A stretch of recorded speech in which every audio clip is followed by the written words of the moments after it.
안녕하세요. 흰수염고래 스포츠입니다. 귀한 시간을 내주셔서 정말 감사합니다. 오늘 저는 프리미어리그 37라운드 상황을 전해드리려고 합니다. 현재 프리미어리그가 아무것도 결정된 게 없어서 정말 흥미진진하잖아요. 아스날과 맨시티 우승 경쟁에서는 아직 37라운드가 열리지 않았고, 챔피언스리그 티켓은 아스톤빌라가 리버풀을 압살해버리면서 챔피언스리그 진출이 확정이 되었고, 마지막 남은 티켓 한 장을 위해서 리버풀과 본머스가 피터지게 싸워야 합니다. 본머스는 아직 경기를 치르지 않은 상황입니다. 현재 승점 4점 차인데, 만약 본머스가 37라운드에서 승리해버리면 승점 1점 차로 마지막 38라운드에서 운명이 결정됩니다. 아무래도 리버풀이 살짝 유리한 건 맞습니다. 본머스가 37라운드에서 승리한다고 해도 마지막 38라운드가 리버풀은 브랜트포드와의 홈경기니까 그래도 승리할 확률이 더 높죠. 리버풀 입장에서는 프리미어리그 마지막 경기가 진짜 1000억짜리 경기가 돼버립니다. 또 유리한 점 하나는 본머스가 37라운드를 승리한다는 가정이었는데, 승리하는 게 결코 쉽지 않습니다. 바로 우승을 위해서 끝까지 포기하지 않겠다는 맨시티와의 경기이기 때문입니다. 맨시티는 이미 카라바오컵, FA컵을 우승했고 그 기세를 몰아서 동기부여가 확실합니다. 그런데 그렇다고 해서 또 이게 맨시티가 무조건 승리할 거라고 자신할 수가 없습니다. 맨시티는 본머스와의 경기를 3일 쉬고 경기를 치러야 합니다. 골키퍼부터 몇몇 선수들을 아끼긴 했지만 첼시를 상대로 1대0 겨우 승리를 하면서 FA컵 우승을 했기 때문에 일주일을 푹 쉰 본머스가 사고를 치는 것도 충분히 가능한 상황입니다. 그래서 정말 알 수 없다는 거죠. 맨시티가 본머스를 이긴다는 전제로는 리버풀은 챔피언스리그가 확정이 됩니다.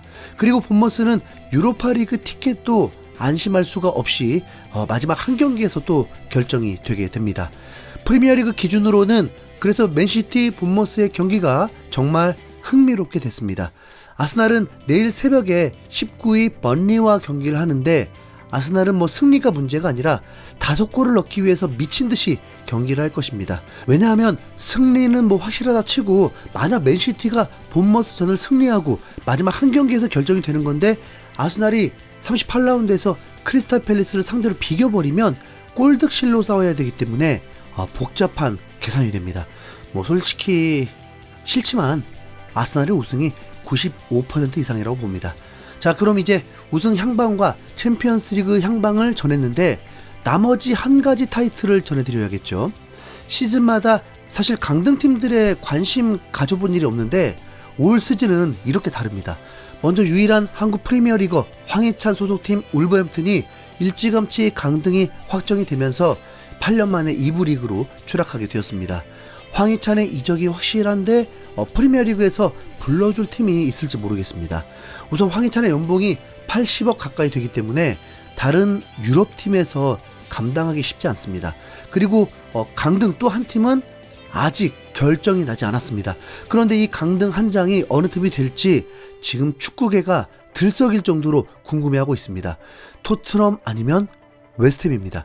그리고 이 한 경기는 무조건 토트넘이 37라운드에서 첼시 원정에서 끝을 내던지 아니면 38라운드 홈에서 결정이 나던지 하게 됩니다. 우선 토트넘이 유리해지게 되었습니다. 잔류 5천억을 킵할 수 있는 확률이 더 높아졌습니다. 왜냐하면 37라운드 경기가 웨스트햄이 먼저 치러졌는데, 웨스트햄이 뉴캐슬 원정에서 살아남지 못하고 1대3으로 패배버렸습니다. 사실 뉴캐슬은 동기부여도 없었습니다. 이 경기가 이기나 지나 순위 싸움도 크게 없고 웨스트햄에게 진다고 해도 이상할 일도 아니었습니다. 문제는 뉴캐슬의 홈 경기라는 거죠. 뉴캐슬은 분명히 홈에서는 막강한 팀이고 팬들을 더 이상 실망시킬 수 없다는 동기부여가 있습니다.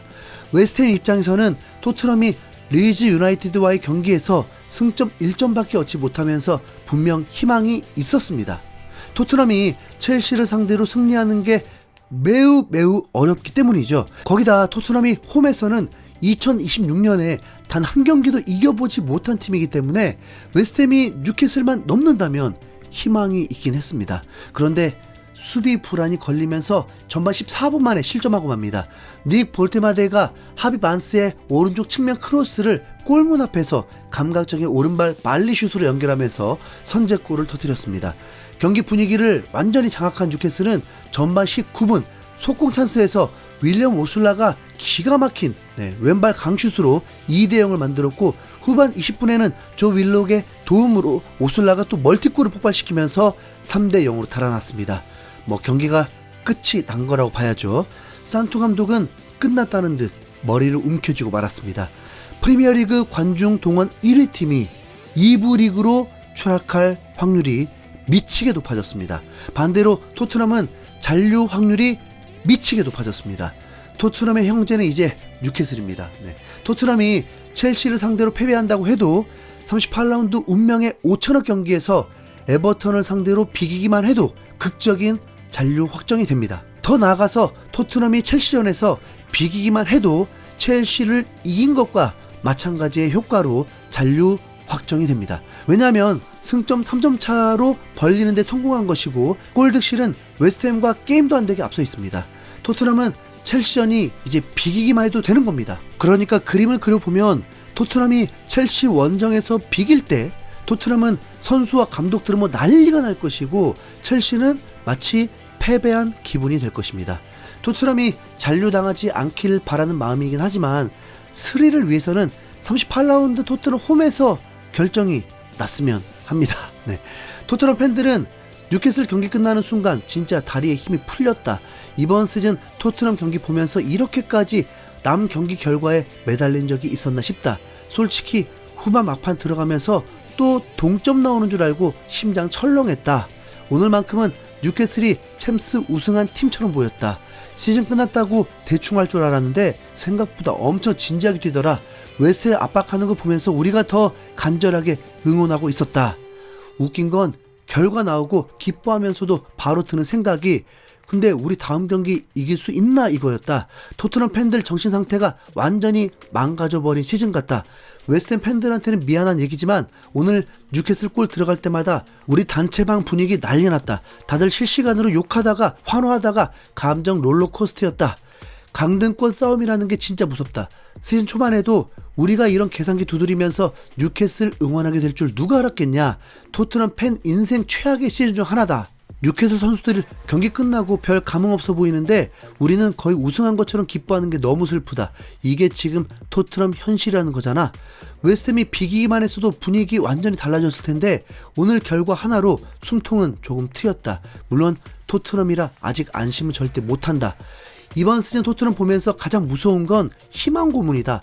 오늘 결과 보고 또 기대하게 만들고 다음 경기에서 바로 무너질 것 같아서 더 불안하다. 뉴캐슬 원정 팬들 응원 소리 들리는데 오늘은 진짜 고맙게 느껴졌다. 몇 년 전만 해도 이렇게 뉴캐슬을 응원한 날이 올 줄 상상도 못했다. 결국 문제는 우리다. 남 경기 결과 아무리 좋아져도 토트넘이 승점 못 따면 끝이다. 그런데도 오늘 하루 정도는 그냥 행복하고 싶다. 사실 뉴캐슬이 토트넘을 이 지경으로 만든 원인 제공도 살짝 있긴 하거든요. 1년 전에 상암에서 토트넘 뉴캐슬 경기할 때 메디슨이 10분 만에 십자인대 파열로 끝나버렸잖아요. 아마 로메로가 아닌 메디슨이 주장 역할만 했어도 이 지경까지는 오지 않았을 것입니다. 토트넘은 수요일 새벽에 첼시 원정 경기를 치릅니다.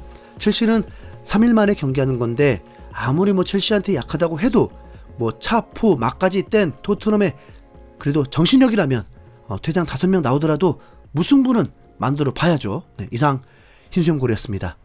감사합니다.